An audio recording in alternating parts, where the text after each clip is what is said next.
This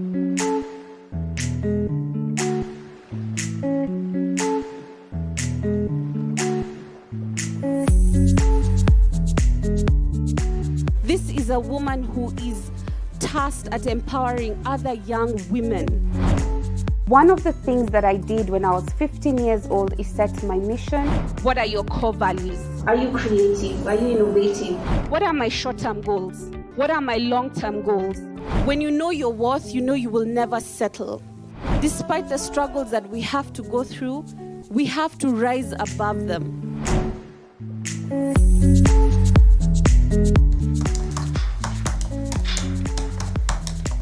My name is Lizz Ntonjira Motuma. I am a youth advocate, the founder of the Lizz Ntonjira Network, and also the global head of communication for AMREF Health Africa. For those who do not know AMREF Health Africa, it is the largest Africa-based INGO focusing on health, with over 60 years of experience dealing with different partners, including governments, private sector, and other development partners. UHC for me means that people from all walks of life are able to access health services, whether palliative, curative, promotive, rehabilitative, whatever the purpose. We are present in 35 African countries. We have offices in 12 Europe and North America region, as well as 3 subsidiaries, AMREF Flying Doctors, which is more popular, AMREF Enterprises, and AMREF International University. I love rap music as opposed to the demeanor I give people. And I love my family and I love cooking, which comes as a surprise to a lot of people.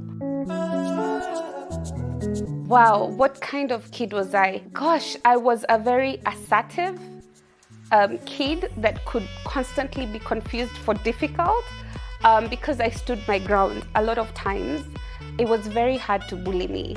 And that's one of the things that I teach my kids, never to allow anybody to bully them. I was very ambitious. The first article I ever wrote was when I was 10 years old, which was published by The Young Nation. I was really excited because I used to write so many letters to the editor, and I would always ask my dad, let's buy The Young Nation, let's buy the Daily Nation on Sunday. And finally, when I saw letters to the editor and my sign-off, one of the things I said was featured there, I was so happy. We actually framed it. So, yeah, pretty ambitious, pretty level-headed, always purpose-driven.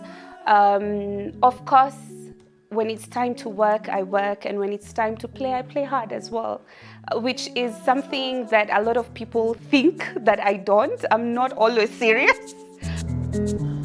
Now, with industry contributing about 18% of GDP, the industrial sector in Kenya is a relatively small, albeit important one. The tourism industry earns Kenya valuable foreign exchange and also provides... My journey in TV was very, what do you call it? Is it serendipity? Because I was called for an interview because I loved... In campus, I studied law. While I was doing my undergraduate, I was still working for True Love, Drum, the East Africa Magazines Limited, the conglomerate of the magazines there.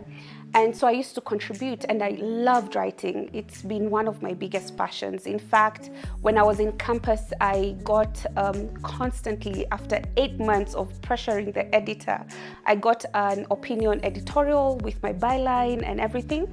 So I continued that journey of writing. So I was called one day to K24 when it was just setting up to be interviewed about young people and writing and why it's an interest, because we don't have many authors who are young people. And after the interview, Bart Medley, the late Bart Medley, called me to his office. He was from the States. He had been contracted to come set up the station. And he said, "You speak so well. I think you should try TV." And I told him, well, and I thought to myself, I actually have nothing to lose. So that's how I got into TV. The first place I ever anchored news was at K24. I started with a travel show which was called Talii Wenjoy, and it was exactly that, Wenjoy. It was non-scripted with visit various sights and sound of Kenya, and I loved it. Then I got into hard news. In terms of last year, there was a decrease in the coastal beaches visitors by about 17%. Most people know me after maybe I joined Nation. I joined TV when I was pretty young, I think at 19. I joined Nation at 22 or 21. And I joined it when they were revamping the business news segment. So a lot of people knew, maybe that's where the seriousness comes in, because I was always talking about business. So it was really exciting. It was a great challenge.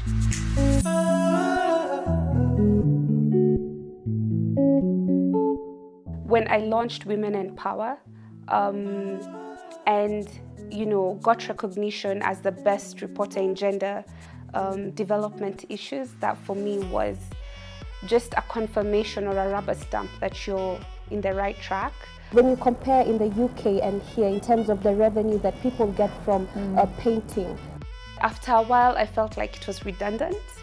And I wanted to do more, particularly go back to school to do my master's degree, which was impossible because of the timing. And yeah, so I left TV in early 2014. I think for me, I was really resolute in what I wanted to do. And one of the key things is I wanted to do my master's. And I had researched what kind of master's do I want to do with an undergrad in law. And I listed all the kind of organizations I'd love to work in.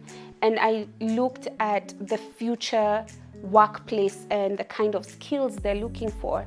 And I really also wanted to understand the public sector. So I enrolled for a master's in public policy and management, because even when I worked in the fourth estate, what we primarily used to do is hold governments and authorities accountable for what they do. But I really needed to understand how the public sector works. It was really eye-opening. It was a fantastic course for me to do. And so immediately I left media. I joined the Competition Authority of Kenya, which is a state agency that also looks into issues of mergers and acquisitions, enforcement laws, consumer protection. And I really felt, for me, it provided an opportunity to utilize my law degree. And it was a really amazing moment for me. And because I was so passionate, and when I focus on something, it's like 100% or 0%. So I gave it my all. And I think what manifested from just that passion was the fact that I was invited by the United Nations Convention on Trade to UNCTAD to go and make a presentation on how developing economies can use communication strategies to empower consumers about their rights. And so just sitting there in Geneva making this presentation, for me, that was the highlight of my career back then. And I thought, wow, there's a whole open field of such amazing things that you can do that I wouldn't have known if I still stuck where I was. And the master's was about 2.5 years. As I continued my 1.5 year, I enrolled for the Chartered Institute of Public Relations, the UK. I wanted to get an accreditation for public relations. When I graduated, for me, that was amazing, because I graduated last year in 2 different continents, the difference of 1 week. So this week I'm in the UK, this week I'm in Kenya graduating. So for me, that was just spectacular.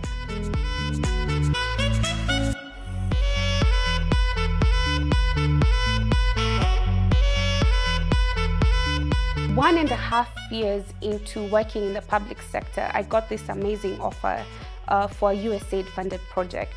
And my thinking was, nothing could be as fantastic as having experience in the private sector, the international development sector, and the public sector. I mean, it was just tick, tick, tick, right? So I left to join the USAID funded project. And at the same time, I got selected for the Mandela Washington Fellowship. So I left the country for about 4 months to go do my fellowship in 2015. When I came back, it was what I did for USAID was policy facilitation and learning specialist for East and Southern Africa. The primary objective of any tech initiative or project is driven by the need to solve a particular problem. Right after that, I joined IBM.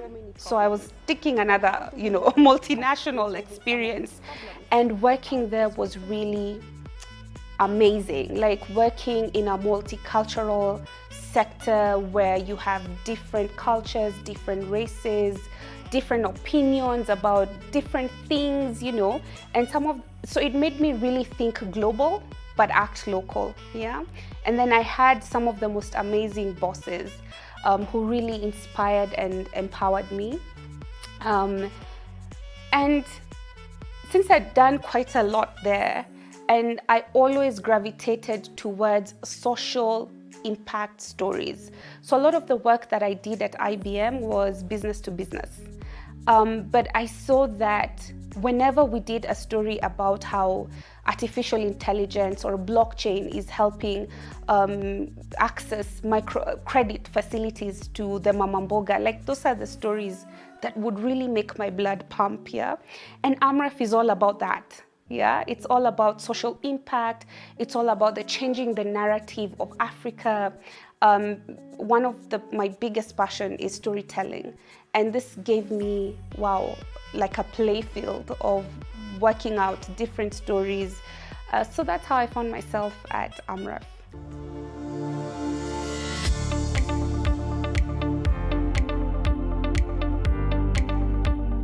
What is your mission? What is your vision? What are your core values? The network was birthed, I think, 4 years ago in my mind. And it was born out of the many DMs and questions I would get through my various social media platforms. Either somebody reaching out for me to be their mentor, or either somebody reaching out to me asking specific advice. So I felt that I'm not an expert in everything and my journey might not resonate with everybody. So why not create a platform where people can engage with thought leaders, and we tailor-make a mentorship program that really empowers young people. The Lizz Ntonjira Network is a youth platform where we train, coach, mentor youth and access various opportunities for them. Even if you bake a cake and sell once every month, you've done something. That shows me you're hardworking, you just don't sit around. Empowering young people, inspiring them, challenging them as well. And the reason why I say challenge is I'm a very strong proponent of you should always wake up to be better than who you were yesterday. I shouldn't wake up to be better than Bilha, Mary, Steve, Nick, no. I should wake up to be better than who I was yesterday. But I challenge myself with what either Steve, Bilha, Mary is doing. Always wake up to be better than who you were yesterday. The people that inspire, challenge you, list them. Yeah? The network is basically an interactive platform that coaches, trains, mentors young people. We launched in August of 2019, late August. It's been about 5-6 months. The response has been overwhelmingly positive. We have nearly 1,000 youth registered within the platform. And we have 5 components to it, but the most famous is the bi-monthly meetup and the mentorship program. I think young people have the wrong idea about entrepreneurship. It's the most difficult thing ever. You don't get the mentor that you think you deserve. You get the mentor that you need. Understand what you are, first of all, where you want to be, and what you love.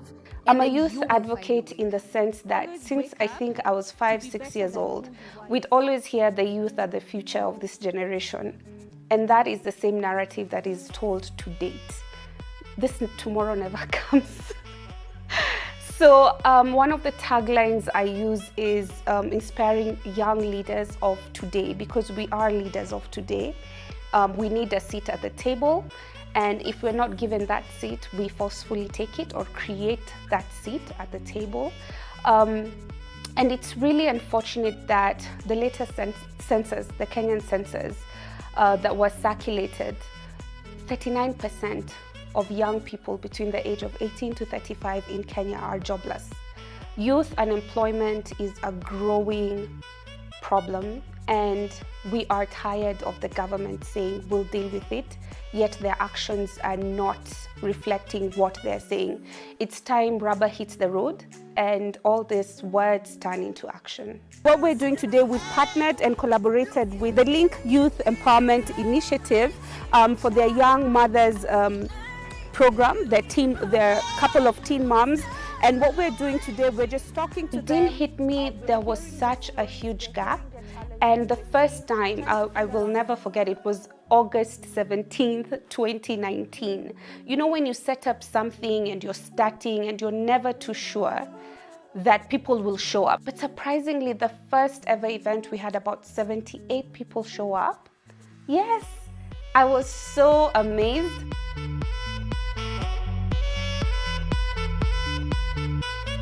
It's 2020 and I'm sure you started it on a high note, setting your objectives, your goals, and things that you would like to accomplish this year. And then we have this other one coming up that has been completely sold out. In fact, this latest one, within 24 hours, it was sold out. So my IT lead called me and told me, can you believe it's sold out? Yeah, so there's such a huge need. We talk about different topical issues and there's so much more that we have planned. So this is really how to empower them to make sure that their voices are heard. One of the things that I did when I was 15 years old is set my mission, my vision, and identified my 5 key core values.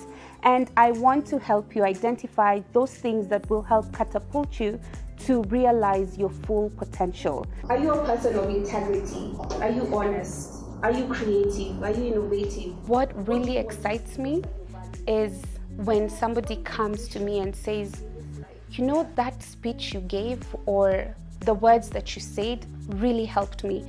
The past 3 weeks, I interviewed her once and we never kept in touch. And I interviewed her, I think in 2012 or 2013. One thing with me, I never delete numbers. So I always have, and people get surprised, oh, you still have my number. So she reached out and said, Liz, do you remember you featured me on Women in Power? I have grown, and I'll never forget her story, because when we think about starting a business, you're thinking, oh, I need a couple of millions or thousands. She started her business with 500 bob. 8 years later, she's reaching out to tell me, thank you so much for believing in me, for giving me the platform to showcase my work. Like, I literally had tears that day. Like, it's so amazing. And the other day, this young gentleman came to my office and he said, Liz, I know you don't know me, but I'm an intern here. I just joined, but I just want to tell you, in 2016, when I was going through a very difficult time, I'd lost my job, and I watched a series of different speaking engagements you'd done.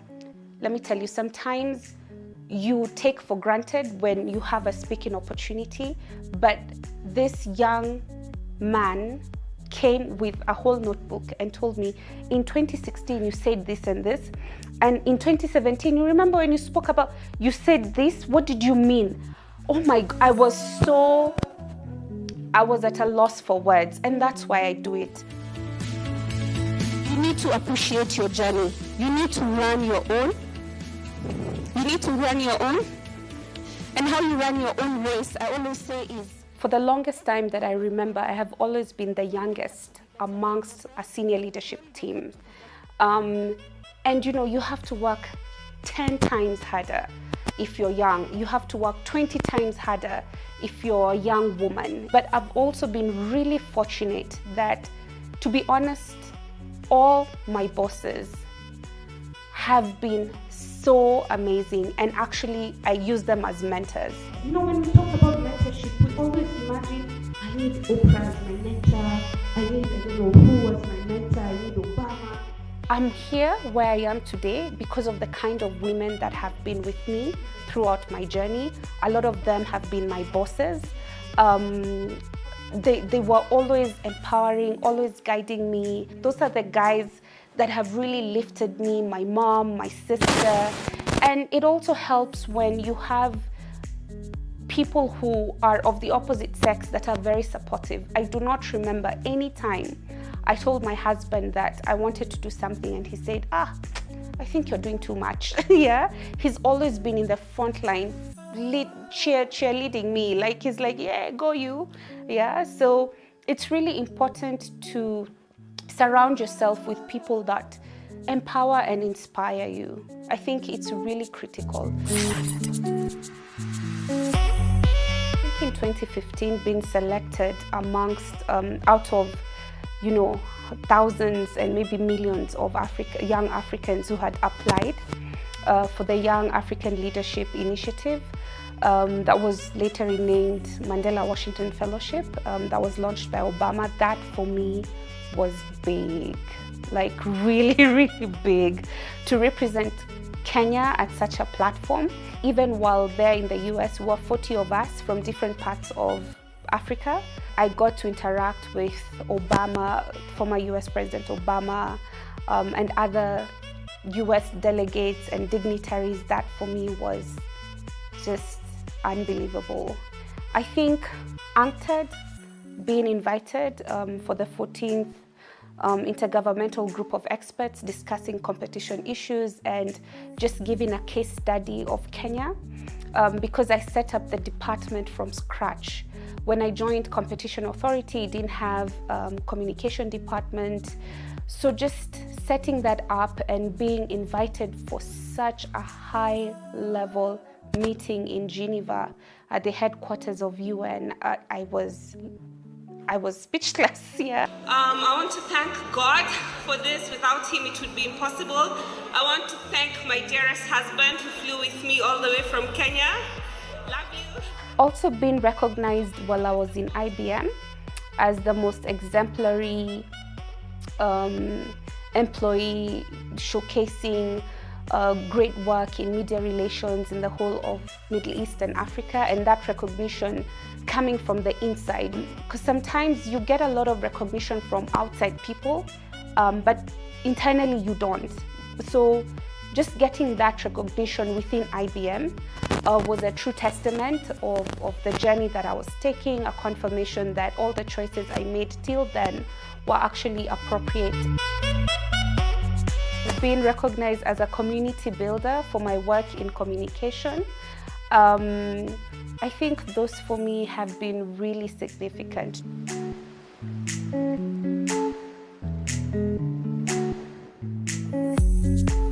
When these things just come up surprisingly, you're like, oh wow. So it's kind of God telling you, don't worry, you're still in the right path. What to expect? I think expect a lot. A lot of purposeful, driven, empowering, inspiring, challenging content. And yeah, just expect a lot. I like looking at a glass half full rather than half empty. And the saddest thing is a lot of young people of today love looking at it half empty. Despite the struggles that we have to go through, we have to rise above them and paddle those. Whatever you feel like you want to do, just do it. And never let anybody tell you that you cannot do it. I believe in just doing it and no pain, no gain.